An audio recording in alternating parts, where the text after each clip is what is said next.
doing the same things and expecting a different result is Yeah. is the definition of insanity. If you want to change where you're at, you got to change what you're doing. Yeah. You got to change what you're thinking.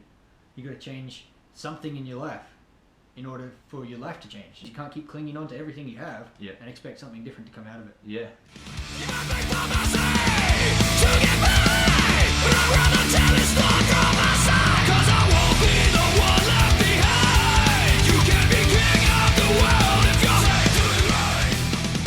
Welcome to another episode of The Raw Truth. This is Raw Truth 14, Shedding the Skin. As you know, we're here to create a collaboration of knowledge and empowerment through discussion around contemporary social issues and interpersonal struggles. And today's episode, as I said, is called Shedding the Skin. It's about letting go of the past, letting go of the comfort zone, letting go of our beliefs and our habits and things that don't serve us in order to move forward into the future and to become better versions of ourselves, basically. Yeah. Yeah, because everything we want to do, you know, we're just trying to move up, move on, you know, become better, become a better person. But that's what we're talking about today. The only way to do that is by shedding that previous skin that we used to wear, because the only way we can grow a new one, you know, is to let go of what's holding us back. So, Absolutely. you know, really putting that at the forefront of our minds when we're trying to move forward, that we actually have to let go of something to become, you know, another thing. So... No, that's it. And basically, yeah, if you want to, like I put up a quote on Instagram the other day, basically if you want to cross the ocean, you have to first lose sight of the shore that you're already attached to. You know, if you want to become a better version of yourself, you've got to let go of the current one and the things in your life that aren't serving you. So why is this a problem? Like what holds people back from shedding that skin, do you think? Well, I think, like we spoke about last time, is that embracing the challenge, Mm-hmm. embracing the struggles and the darkness and all the chaos, whatever you want to call it. Embracing the challenge of fighting that. Like we spoke about last time, was facing the darkness by choice and saying, hey, I'm going to do something about this. Yeah. Hey, this problem in my life, whatever it might be, hey, I'm going to do something about this. I'm going to challenge myself and I'm going to push back against this struggle.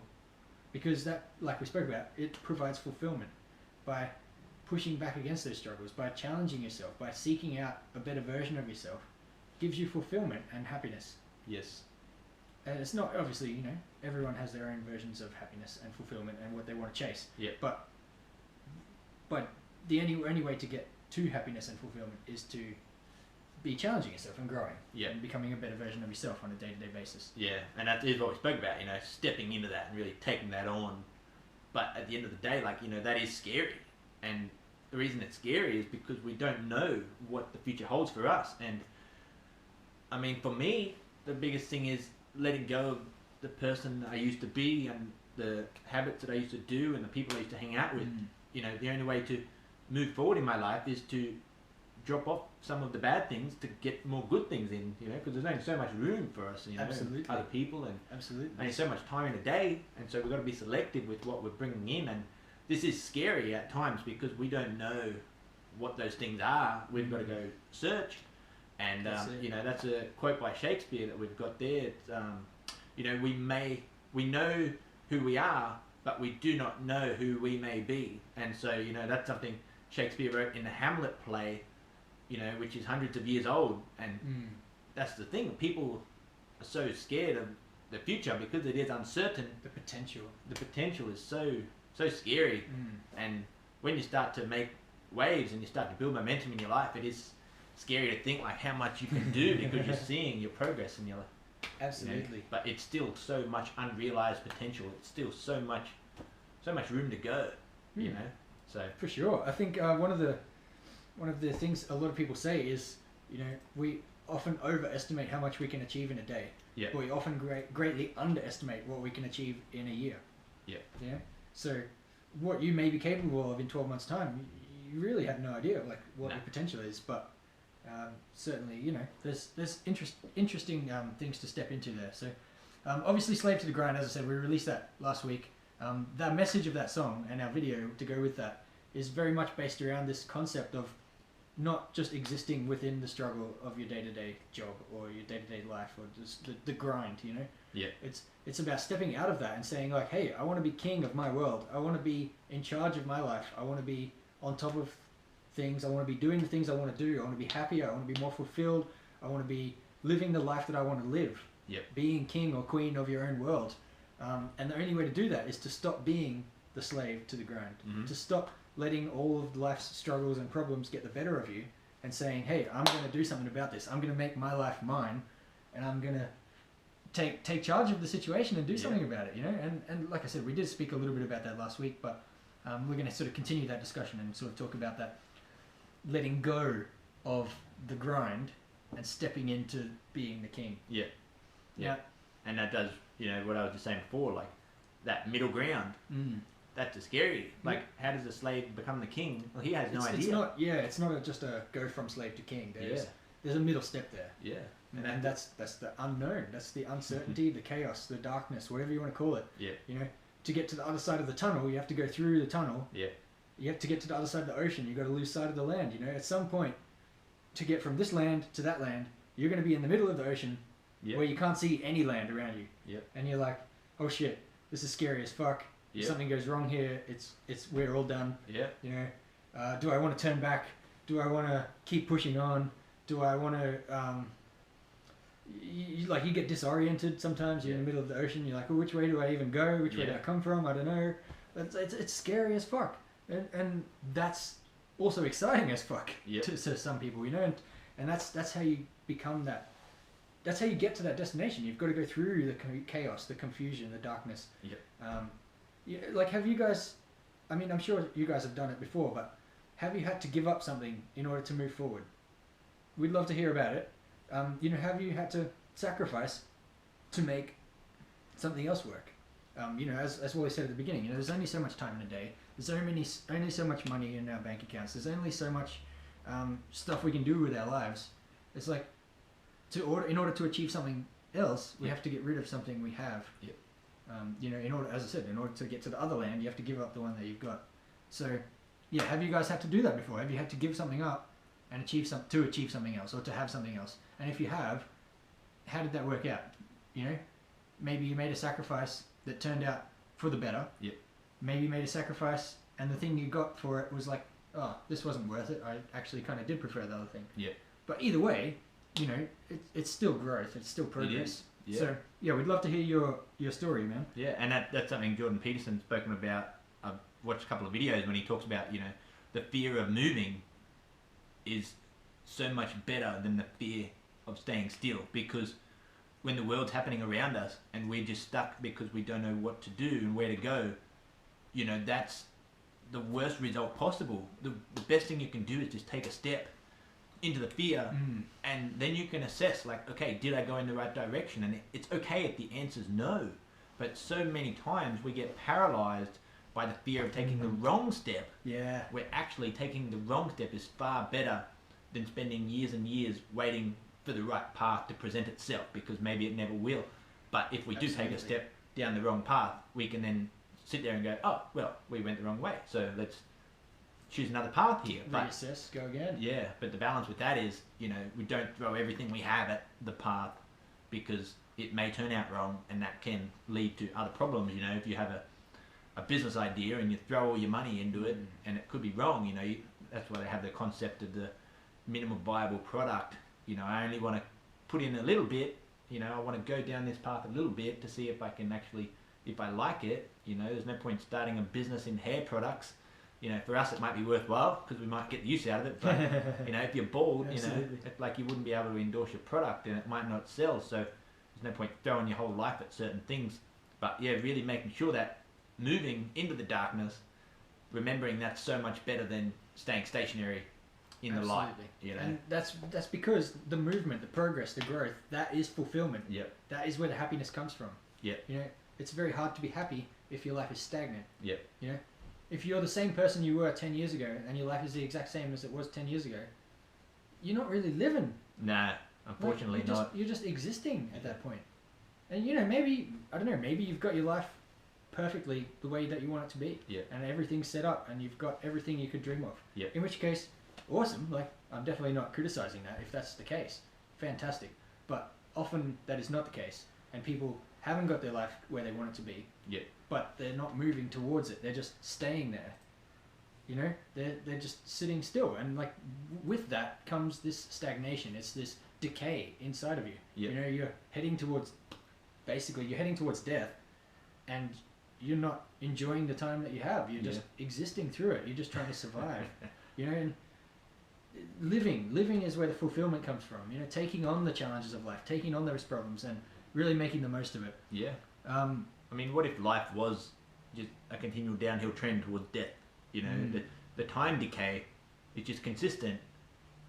But if we're not doing anything, then like every day is another day that we could have lived, and we chose not to. You know, so we don't want to choose that if we're looking to die happy. You know, as they say, you don't want to be on your deathbed with all your regrets that you never did this or you never did that. You know? Absolutely. Yeah, and really finding that balance between preserving for the future, you know, versus living for the now. If we do the extremes, then we're always going to, you know, just not end up at the optimal place, which is somewhere in the middle, which we get to, again, we don't know the answer, but we've got to experiment through life to figure out the balance that works for us. Okay, maybe when we're young, we party and carry on, you know, have that extreme, and then we realize after 5 or 10 years, like, oh, well, my life isn't really getting anywhere. I'm still, at 30, I'm still the same person I was when I was 18. Maybe it's time to, you know, save some money or, you know, do some things, find a family. Kick my own ass a bit. Yeah. Kick my arse into gear, start moving forward. And then you got the mate who overcommits that way, and then he never wants to come out again, and you lose your friend, and, you know, we've all got to find a balance that works for us. Absolutely. Yeah.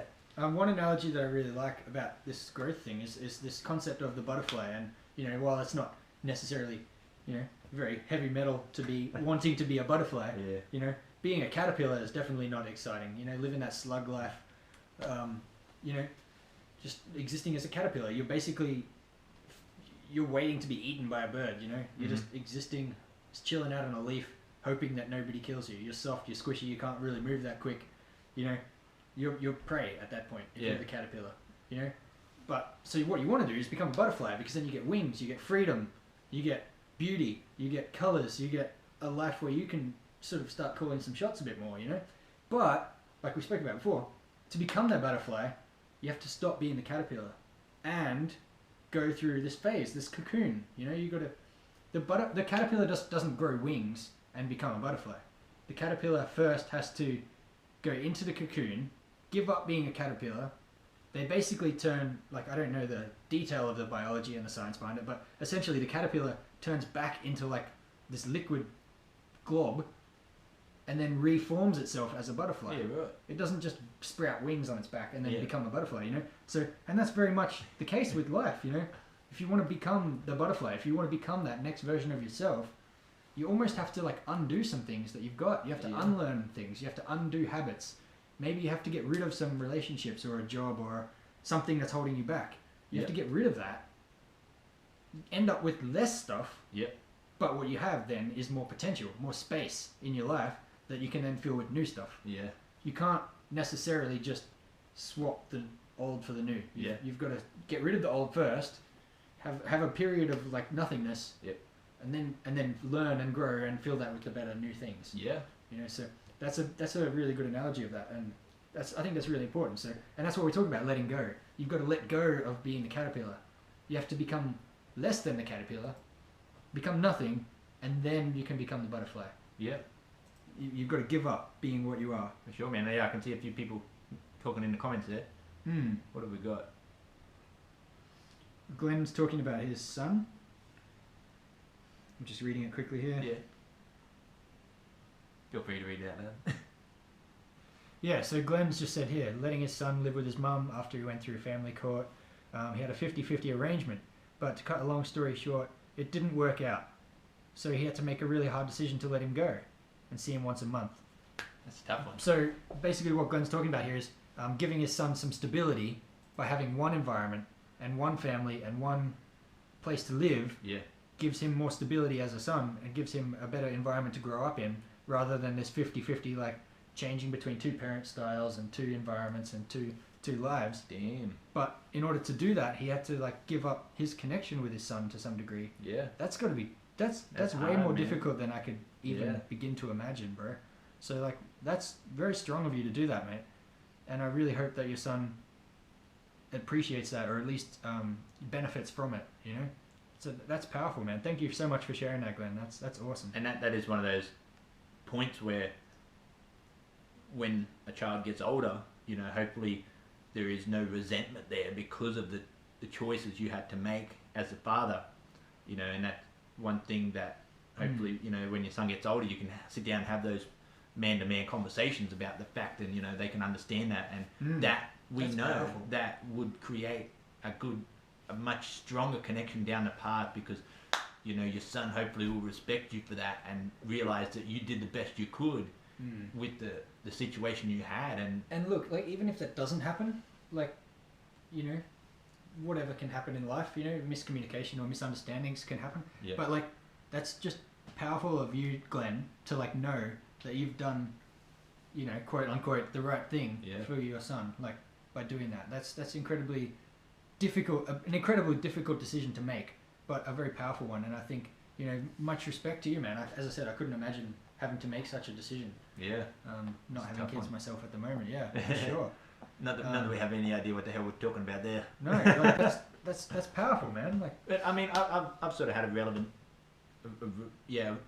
related conversation with my parents, you know, and something after the age of about 15 or whatever. It's something our dad always said to us. It's like, you know, the reason we're being harsh, the reason we're doing this thing is to make you a better person, you know.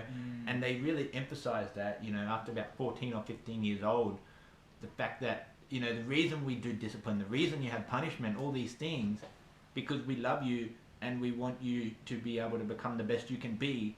And so by sitting here and letting you be a little shithead is not going to create that. So sometimes you need a bit of a thumping, you know. Yeah, it's like you can't be best friends with your parents when you're a kid, or your parents can't be best friends with the kid when you're a kid, because if you're the best friends with them, you're going to let them get away with things that you shouldn't be letting them get away with, because you don't want to create that conflict. You don't want to yell at them or punish them, so you just let them do the things that are, you know, maybe wrong or chaotic, and then they turn out to be, you know, less of a well-behaved person with less good values, because you were trying to be their friend instead of being their parent. So, that's definitely something our parents have instilled in us, for sure. So just on the topic of the caterpillar to butterfly thing, we do have a little quick snippet video here from Jordan Peterson talking about this balance between being who you are, being the caterpillar, and being the butterfly. You know, you have to give up being, as I said, you have to give up being the caterpillar to become the butterfly, or if you want to stay as the caterpillar, then you have to give up the dream of being a butterfly. You know, one of the two. So Jordan Peterson sort of elaborates on that. We'll just have a quick little watch here. So we'll go to the video now. Don't let what you are stop you from being what you could be. Right. And so then the question is, well, what do you identify with? Do you identify with what you are? Then you're a tyrant. Do you identify with chaos? Because that's the opposite of order, say. Then you're nihilistic. Well, you don't identify with either of those. You know that they're both necessary. You know that you have to live with both of them, but you identify with the capacity to continually transcend what you are. And then you seek out error. That's what humility is. It's like, I'm error-ridden. It's like, so I want to put myself in a situation where I can discover one of my errors, hopefully not in a way that's going to knock me completely out of the game, right? I want to seek out a challenge. I want to find out where my limits are. I want to find out where there's not enough of me yet. And I want to do that in a way that's engaging, because, you know, you can wear yourself out fighting dragons, obviously. You can exhaust yourself completely, and that's not helpful. And so that's a matter of calibrating the game properly, right? You want to play a game that you can play today, but also one that you can play next week and next month. And so I think that you can, in fact, decide to take on the load that's optimally meaningful if you want, and then you get to have your cake and eat it too. You're on the pathway to continual incremental improvement. You only have to burn off a feather at a time instead of having the whole bloody thing burst into flames. So basically, yeah, what Peterson's talking about there is, you know, living a life completely in the comfort zone, in the order, in the you know, the caterpillar stage of, like, you know where you got, you know what you have, you know where you are, you know, everything's sort of under control, so to speak. You actually become a tyrant to your own life. You don't let yourself live and be happy and be fulfilled. But then the opposite, as I said, is, as he said, sorry, is by existing in too much chaos, in too much unknown, and not having anything together, you end up in the opposite problem, which is that everything's chaotic and you have no control, and it's chaos. And I'm sure anybody that's dealt with mental health issues already understands that. I don't have to go into that in any detail. Yeah. So there is a balance, and like if you think about the Tao symbol, the yin yang symbol, the black and the white circle, that basically represents chaos and order. It represents that unknown and the known, the shit you have under control versus the scary blackness that's out there, And going into some detail of that Tao symbol, the yin yang symbol, within the chaos, there's a little patch of order, as in what that's representing is by going out there into the unknown, you learn something, you get a bit of knowledge, you get a bit of experience, you become a bit less scared of the unknown. And that's what that little white dot in the black represents, is that like the knowledge, the experience, the order that you gain from venturing into the chaos. But then on the flip side, if you stay in the order, in the comfort zone, in the white spectrum, there's that little black dot in there, which is the chaos, and that will slowly expand and eat you up alive if you spend too much time living in your comfort zone. So there's a really deep symbology there between the two, and it's no accident that the line between those black and white parts is this wavy like S symbol, and that wavy S symbol basically represents the path of life that you're on, and it's winding and it meanders and you don't really know what's around the corner.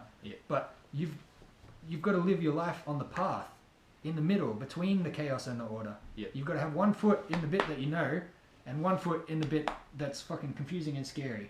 And by balancing yourself over that winding path in the middle of the two is where the maximum amount of fulfillment comes from. It's where the maximum amount of potential and your life you can be the best person you can be by taking on some challenges and having some other shit together. You can't just have all your shit together, and you can't just have everything being challenging and overwhelming.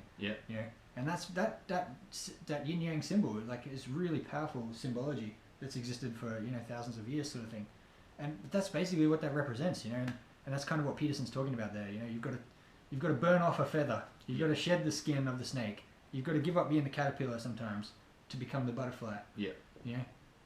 I think that's really interesting. When we look at for example, the yin yang symbol, it's been around for so long, and some religions have had this concept figured out for such a long period of time. But we in the Western culture, have, whether we've evolved away from it or just forgotten about it and we just moved past it and didn't replace it with anything.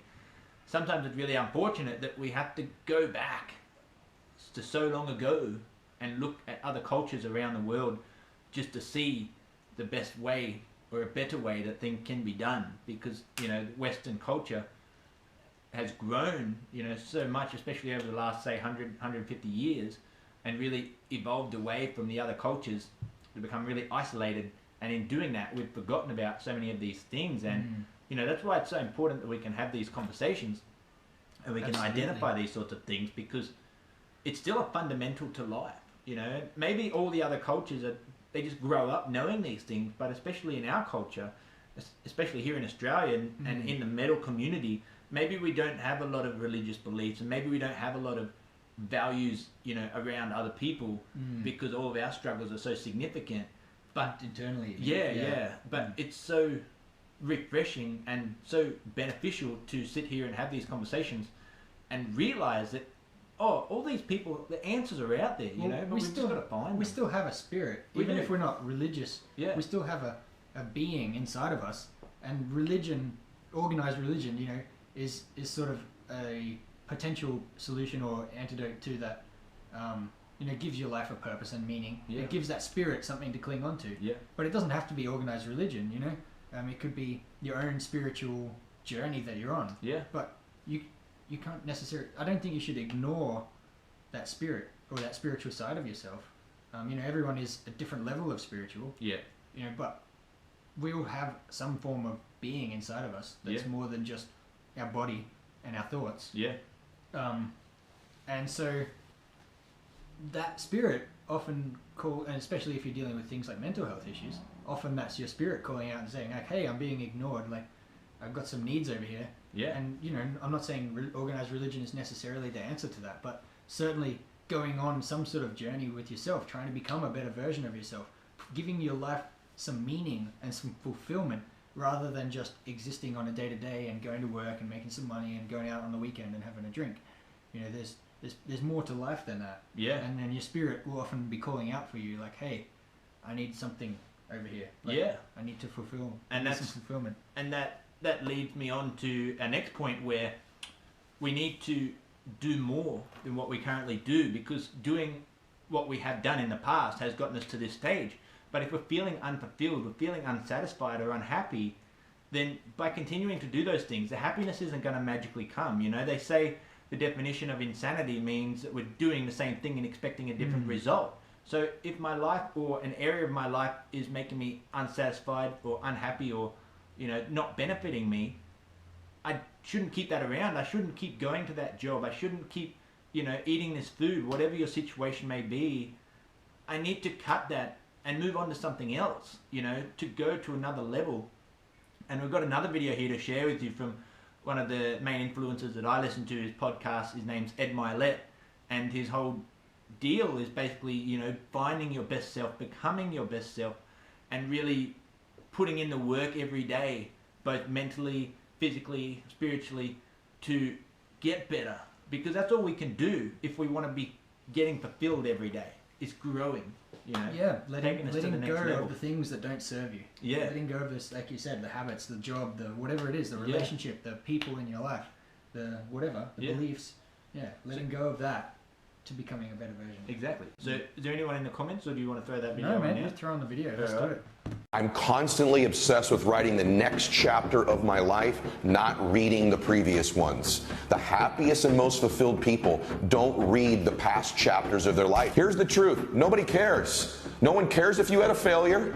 No one cares if you've had a setback. No one cares if you had a victory. And that old character you keep playing is the very thing that will prevent you from becoming this new version of you. You're repeating this story to yourself, simultaneously trying to create a new identity. You can't take that old story into the new identity. You know, so only a short one there from Ed Milet, and that was actually the introduction to one of his podcasts really early on, maybe number 1 or number 2. You know, a lot of the times now he does interviews, but there's every now and then, maybe every 10 to 15 episodes, he'll just do a monologue where he sits there and talks about, you know, questions that people ask him. And as we see there... that's the Ed Milet podcast. That is the Ed Milet podcast. Yeah, so if you guys are interested in becoming the best version of yourself, we like both of us have listened to it. It's a highly recommended podcasting stuff. It's on, you know, Spotify and all the other podcasting platforms. The Ed Milet podcast is amazing for like building self-confidence and building self-worth and just really driving home that like becoming your best self. And so as he spoke about there, you know, we've really got to let go of that person, you know. And I found that in my life, you know, when we're preparing for this episode, I've actually had to look back, and I've found some evidence of times where, okay, well, if I sit there, you know, I'm only 25. If I sit there and look back at when I was 20 or 15, it's not, you know, for a lot of people, maybe 5 or 10 years ago, it wasn't a very long time. But when I sit there and look back at who I was when I was 20 years old, it was so much difference. And I didn't know what 5 years forward looked like, because I just thought, you know, I was doing life and it would sort of be this way forever and things would come and go. But really only in the last 2 or 3 years have I really put my foot down to go, all right, this is where I want to move to. I want to take this next step and I want to move to this next place, and really putting a focused effort towards that thing and letting go along the way, letting go of old habits that didn't serve me and letting go of old habits that didn't serve me. You know, one thing that was massive for me was giving up watching TV. You know, I used to go to uni and have a job and then do, you know, a little bit of band stuff, and then watch TV was like such a big part of my life. And when I finally moved out of home, it was just so many more realizations that there's so much time, and this TV is like serving none of the things that make me happy. Like, it was purely just a way to pass the time in the day. Distraction. Yeah, and it wasn't a negative thing, but I just realized that I wasn't getting anywhere by watching it. There were so many other things to do that I wanted to do, and maybe, you know, over the period of 6 months, you know, just scaling it down And then I'm like, oh, holy shit, like someone talks about a TV show, and I'm like, I have no idea what the hell you're talking about. Like, I don't watch TV anymore. And it's funny, it just happened the other day at work. Like, someone asked me about a Netflix series. I'm like, she said what it was called. I'm like, what are you talking about? And she's like, oh, this thing on Netflix. I'm like, I don't know. I don't have a TV plugged in. Like, I have a TV, it plugs into my computer, and I use it to do things on the internet and, you know, make videos and all this other stuff we do for the band. There's no TV consumption. You know, the closest thing I have is watching documentary series about the things that I'm doing in my life, you know, whether it's food or exercise or whatever, you know, watching podcasts. Like learning. Yeah, like actively learning, because that's what I want to do, you know. And if you watch TV and you like doing that, then that's cool for you. But, you know, I have nothing that I try to do that needs to be watching a TV. So I don't do that. But that's fair. Yeah, it's really interesting looking back now, like, oh, I've had to chop those things off. But that feels good now, you know, because I couldn't have done that if I wasn't that person. You know, I couldn't have still been watching TV, you know, 6-8 hours a day and being who I am now. I had to let go of that person. Absolutely. And like we talked about last time, when we did the Slave to the Grind launch last weekend, was like, you know, part of us becoming a band, like being serious about this, was giving up some stability in the work. Career environment, you know. It was giving up some time of, like, you know, like you're saying, watching TV or going out to parties every week or whatever. It's like, no, we're going to really focus on being musicians right now. And, you know, part of that is sacrificing the comfort zone and the shit that we, you know, you can follow the job and marriage and mortgage, like, pathway. Like, it's been done a million times. It works. It works for people. If that's what you want to do, it's a predetermined pathway that almost is guaranteed to be successful if you do the right things. But we gave up the certainty to venture into the unknown of, like, we want to be musicians and chase our dream. And will we get there? Will we become successful? Will we get money? Like, will we be happy? No idea. Honestly, I don't even know. But we want to do it because that's what we want to do with our life. We want to challenge ourselves in that way, and we'll not want to challenge ourselves, but we're embracing the challenge of being that, because that's what we want to do with our time. But it doesn't come without sacrifices. No, and another thing that Ed Milet talks about all the time is, you know, he looks at your life and your standards is like a thermostat on the wall. You know, they have central heating a lot in America, and I know some places in New South Wales and Victoria have central heating as well. Not so much up here in Queensland, but really, when you have a thermometer on the wall, you know, that can adjust the temperature, when you've got it set to, you know, 24 degrees and it's on auto mode, and you open the window and a bunch of cold air comes in and it detects the temperature is now, you know, 18 degrees inside, it's going to turn on the heater and raise it back up to be 24 degrees. And that's the same thing with our life, you know. If all of a sudden we start doing these things that are outside of our normal scope, we're like, whoa, hang on, you know, all of a sudden we get paid a bunch of money and we're not someone who thinks about consciously saving money.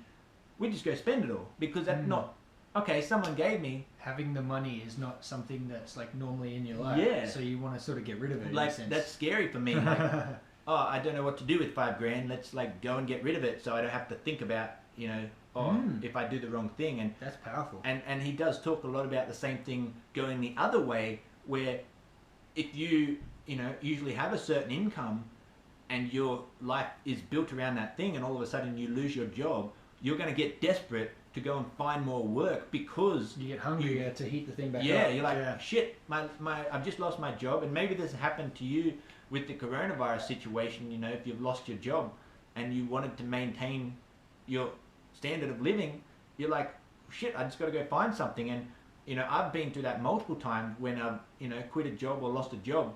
I'm just out there to get anything because I don't want to lose my standard of living. Like, I just need to get back to, you know, $500-600 a week. And then I can go up from there. But as soon as the job's gone, like, get something, you know, because I don't want my standard to drop. My standard is set where it is. And, you know, that's what he talks about, the central heating thing at the same thing. When it heats up, it's going to cool it back down. When it cools it down, it's going to heat it back up. You know, like that's what we're saying. You can use it to your advantage and say, like you said about, you know, you get hungry to move it back to where, like, if you get desperate, something goes wrong, you get hungry enough to push it back to where it should be. But what we can do is use that part of our like subconscious and say, well, now I'm going to set that thermostat higher. Yeah. I'm going to set the temperature not at 24 anymore. It's like, no, we're going to 27. Yeah, turn it up. And now that it's set to 27, fuck, I got a lot of fucking work to do to get back to normal. Which is now 27. We're raising that normal. We're raising the bar of what we accept to be normal in our life. Yeah. And we can use that to become the better version of ourselves. Yeah. And we spoke about that, we're hanging out a while this morning and we spoke about that, there's a need to think new thoughts, to learn new skills and processes, to take new actions, build new habits, and also to meet new people. Because everything that's in our life, as we said at the start, has gotten us to here.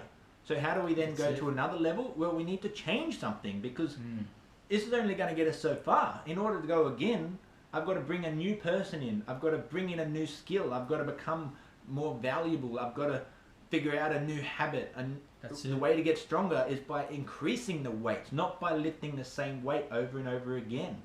That's it. And that's what we're saying about. You've got to seek out the challenge. You've got to seek out some chaos in your life. Not all chaos, some chaos, so that you can become stronger.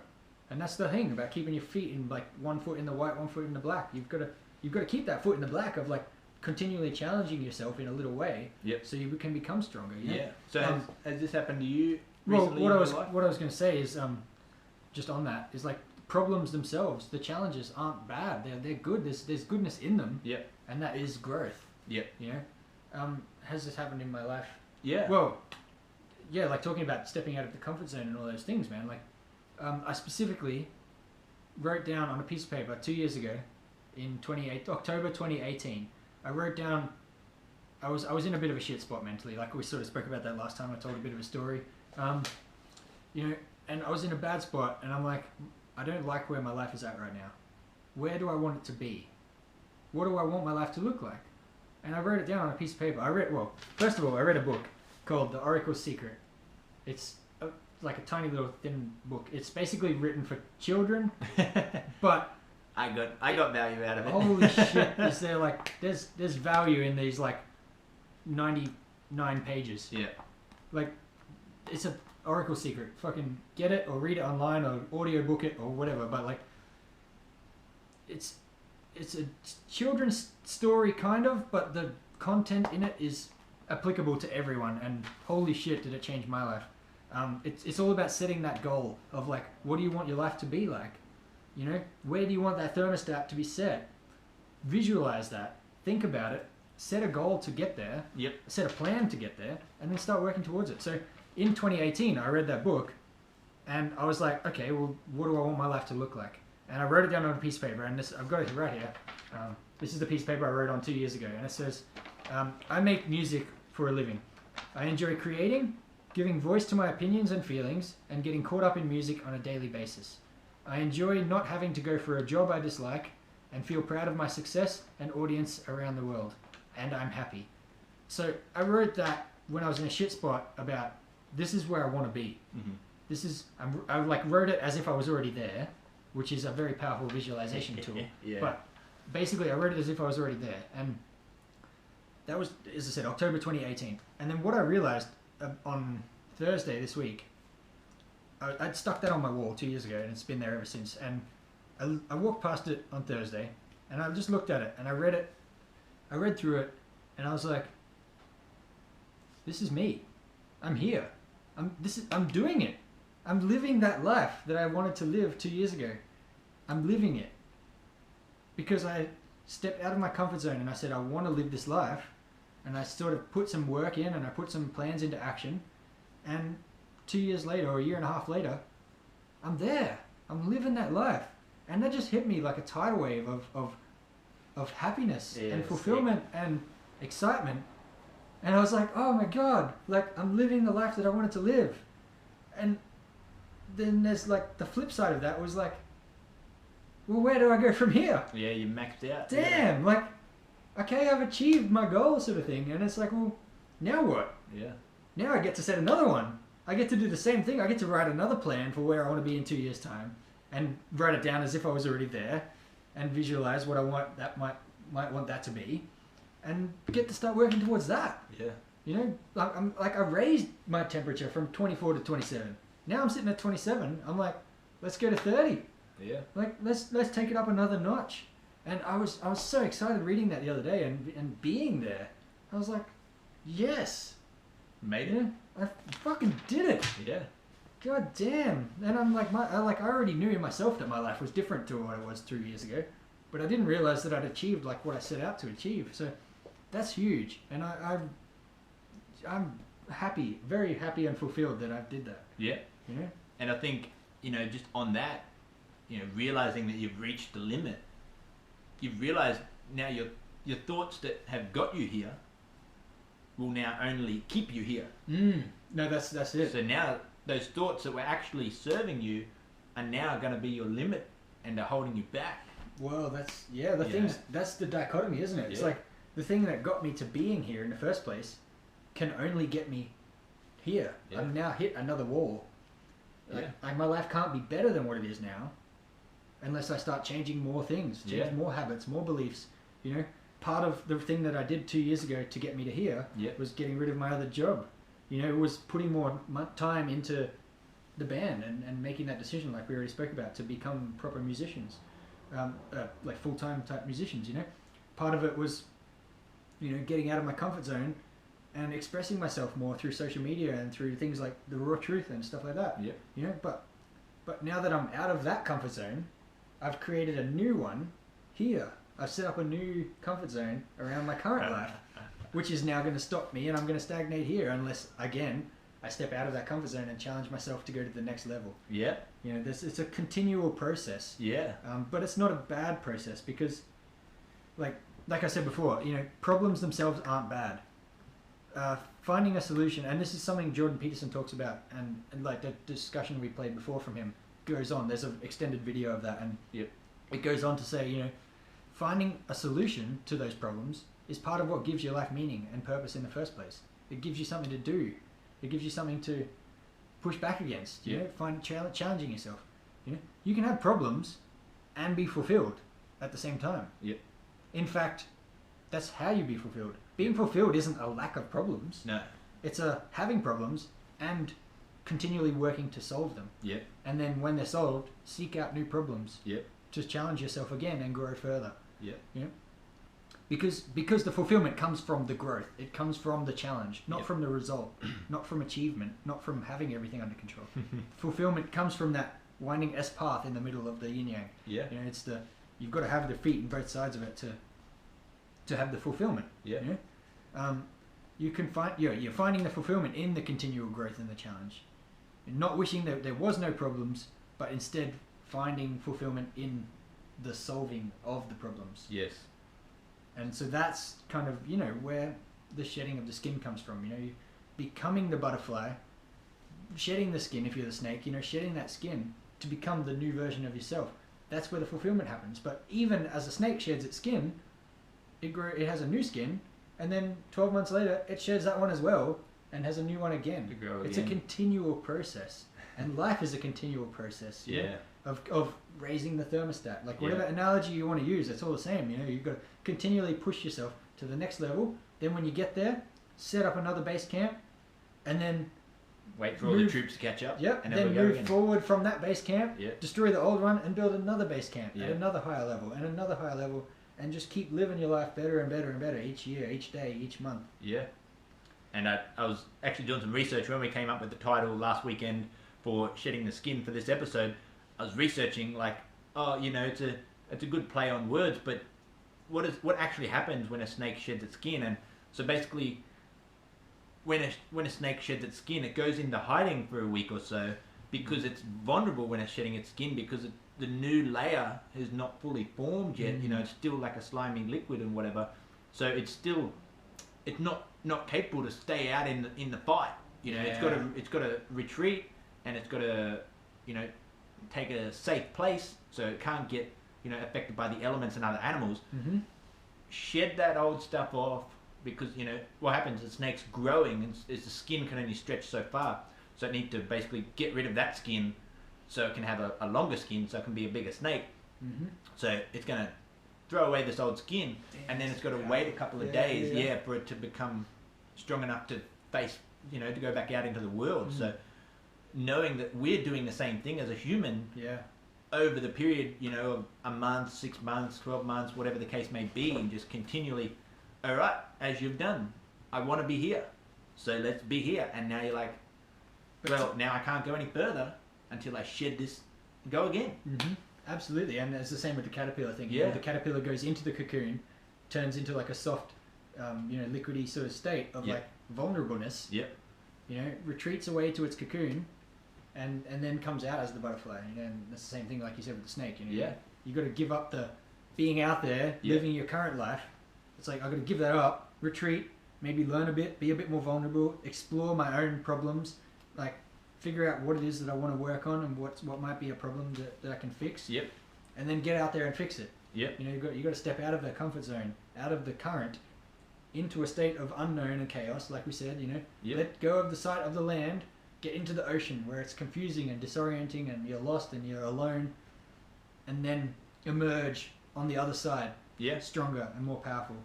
And I was actually watching a video the other day. I signed up to this program. It's run by Success Resources, which is basically a self-improvement company that does a lot of the live seminars all over the world with, you know, all your motivational speakers and everything like that.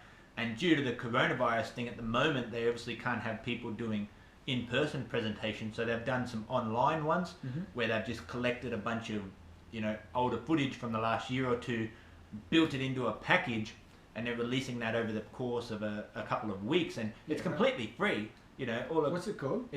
It's called a Success Resources Virtual Summit. Okay. So and it's free. It's completely free. All you got to do is give them your email address, and then they email you the video.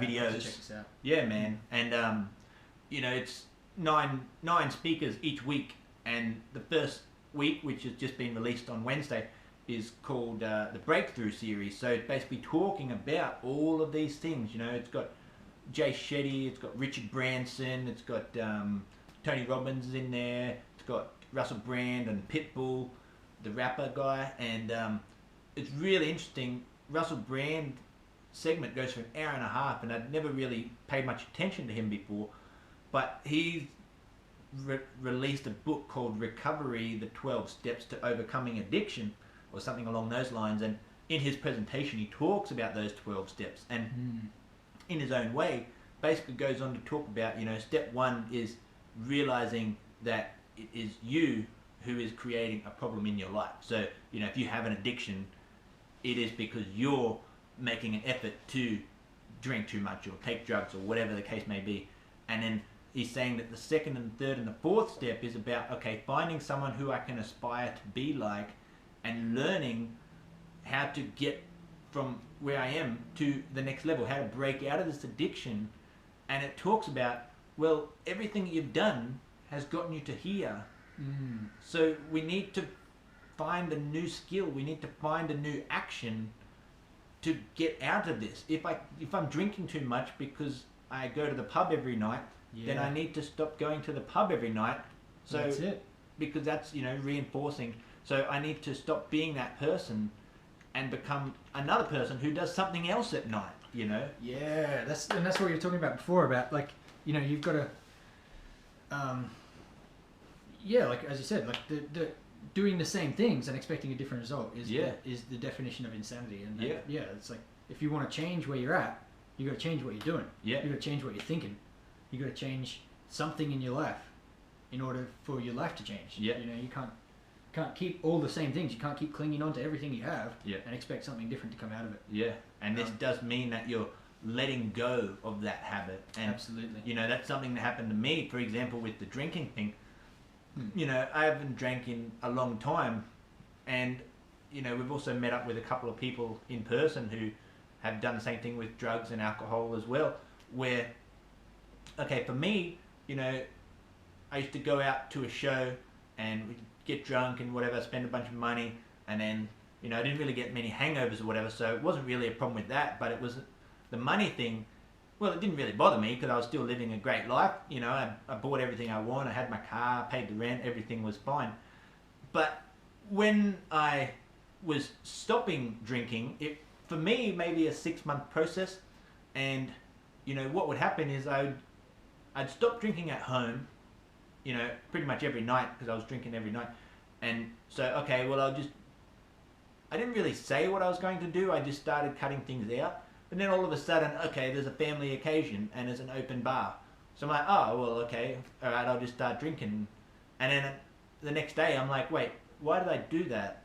And then what happened was I was realizing in myself that I was still telling myself I'm a drinker, but I don't drink. You know, I was still holding on to the personality of, yes, this is who I am because this is what I'm familiar with. This is what I've done since I was 18 to 23. When we have a family occasion, an open bar, well, it's a contest. Like, let's drink as much as we can because it's free. You know, why the hell not? And all of a sudden, you know, over the last 2 years, I've had to actually change that. And specifically, probably about 6 months ago is when I finally realized in myself, like, okay, the way to do this is to say, no, this isn't who I am anymore, rather than, no, I'm not drinking tonight. When someone asks me, the question is, oh, why aren't you drinking? The answer is, because I'm not a drinker. Not, oh, because I'm not drinking tonight, because I'm driving, blah, blah, blah. The answer is because that's not me. I am this. I am not this, rather than I don't do this. Exactly. It's like I am not this. Yeah, and for me, that's powerful, bro. Yeah, that was a pretty big deal. Like, because you know, I guess when you hit 18 and then you're drinking all the time, like everyone around you sees that, and for 2 or 3 years, like you're building that into your identity, so it becomes part of you. Well, you surround yourself with other people that also do the same thing, with similar habits. Yeah. You know? So your friends are now all drinking friends. Exactly, and so all of a sudden, when I want to stop that, and the one key thing I remember was at a party a couple of years ago. You know, one of my aunties asked me like, "Oh, you're not drinking today?" And my dad was there, and he actually said, "No, he doesn't drink anymore." And I was like, "Wait, what are you talking about?" Like, you know, my dad, probably the reason I started drinking because of just the habits that we built up as watching as children. And it was really interesting to see him like telling other people, you know, because he's proud of that. Like, he doesn't want us to drink, but it was really interesting to see him go, no, he doesn't do that anymore. Even though I hadn't really like admitted it, or, you know, I just slowly scaled back. And so to my auntie's like shock, my dad like, no, he doesn't drink anymore. She's like, oh, really? Why? Like, what's wrong with you? You know, like, that's who you are. Yeah. And I'm it's like, not anymore. Well, yeah, no, I just sort of don't drink anymore. And that uncertainty was probably for about a 12-month period. And as I said, you know, about 6 to 12 months ago. That's your cocoon. You're stepping into this uncertainty of like, I don't want to be a drinker. Yeah. But I'm not a non-drinker. Yeah. I just try not to drink. Yeah. I mean, this like middle stage of identity, the skin is starting to shed. Yeah. And then you emerge. Yeah. As the butterfly. You're like, now I'm not a drinker. Yeah. I am not a drinker. Yeah. Rather than I don't drink. Yeah. And that's where I'm at now, you know. I'm comfortable with saying that, and because, you know, I was scared of, I don't know, like scared of rejection from the people who know me because they expect me to be me. But after listening to a podcast just like a couple of weeks ago, actually spoke about, you know, if you're going to your family reunions and your school reunions and everyone's expecting you to be the same and they're upset that you're different, that's a good thing because that means you're evolving. Why do you want to be the same forever? Yeah, like I shouldn't be going there and everyone's going like, yeah, same old person. It's like, hang on, I don't recognize you because you've changed so much. And I'm like, yes, I have, because that's me now. I'm a new person. You're living life to the max. Yeah. Becoming a different and better person every day. Yeah. Rather than staying the same forever. Yeah, and I mean, the same thing's happening right now at the moment. Like with my food, you know, I'm going vegan, but, you know, I've been cutting back on meat and other dairy products and everything for the last 6 months. But the same thing, I've started meeting people in the world who are just like, yeah, I'm vegan. Like, that's me. And so I'm saying the same thing, like, oh, and my missus has sort of got up me for it. It's like, just admit to yourself that you're a vegan now. Not your personality is different, but just your food consumption is different. It doesn't change who you are as a person, which is But it does change your identity. Change your identity, in the way that you are this. Yes. Rather than saying like, oh, I don't eat much meat, or yeah. I'm trying not to eat meat. It's like, no, I am a this. Yeah. I am this. But knowing that that doesn't change who you are in terms of people not loving you anymore, or well, I mean, if they don't, not accepting you, if people don't accept you because you're changing into a new person, that's something else that you have to let go. Like we talk about shedding the skin, part of that is letting go of relationships that are holding you back. If you want to grow and change and become a new person, and all these people around you are like, no, we like this person, don't change. Like, those people are stagnating types of people that want you to stay the same forever. Like, which is not going to provide you long-term fulfillment. You're going to get out of that circle. And that's sort of what's happened. Meeting up with these people that like, I'm a vegan. Like I it's not that I don't do these things. It's like I do these things, and it's like, oh, and you just exist in the world. It's like, don't let your current surroundings peg you down to that. Like really allow yourself to go and do what you want to do. Absolutely. And claim that to be yourself. And so that's sort of the key point I'm getting at here, is that claim to be what you want to be rather than being who you used to be trying to transition. Don't say I'm trying to be here.